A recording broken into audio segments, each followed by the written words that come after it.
So the Norco Sight C3 29, so it's their lowest spec carbon bike.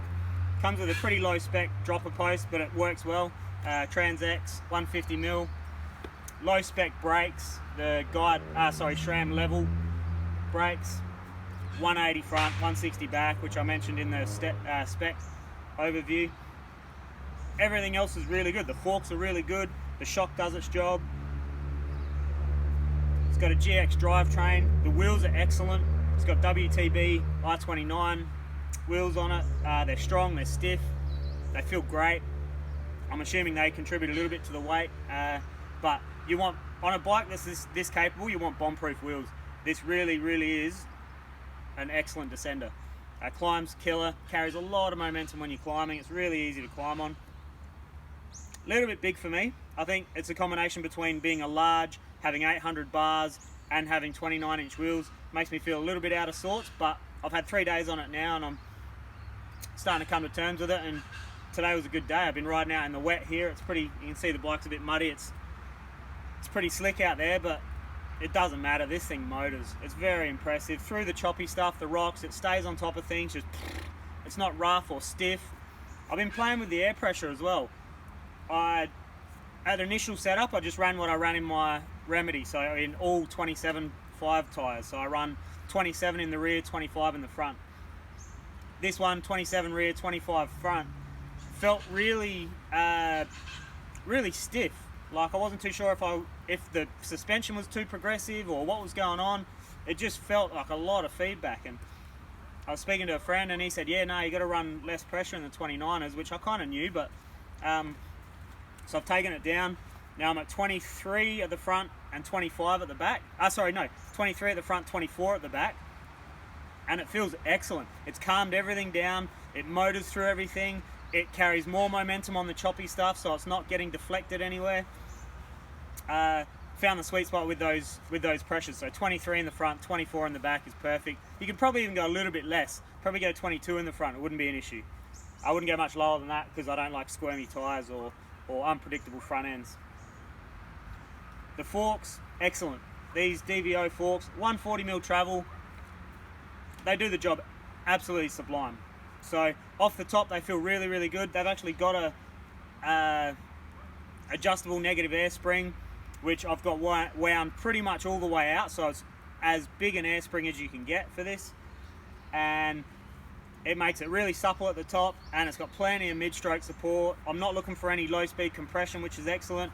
I've clicked on another click of high-speed compression just to keep it up in the travel, or not so much to keep it up in the travel, but to stop it from bottoming out on the big hits. So it does bottom out a little bit with less high-speed compression. So if I go too much, if I went 2 more clicks of high-speed compression, it'd be a little stiff. But where it is now, it's excellent. I'm not too sure what the count is on that, but if you were to ride one or buy one, you'd find it real quick. You'd find there's a couple of runs, and they're noticeable changes in the clicks and quite easy to set up. Rebounds quite easy to set up. You're off the top, just open it right out, and unless you're light, if you're really light, you don't really need it wide open. I think it's got 11 or 12 full rotations, so it's a lot of fiddling, but I've got it at 10, between 10 and 11 rotations. Rear shock, doing the job. Carbon frames, stiff. I don't really like carbon frames. I'm not that I don't like them, I just don't feel the improvement over alloy. I don't feel it. I like an alloy frame, and I like the durability and the ease of moving on after you've done with it. They still kind of hold their value.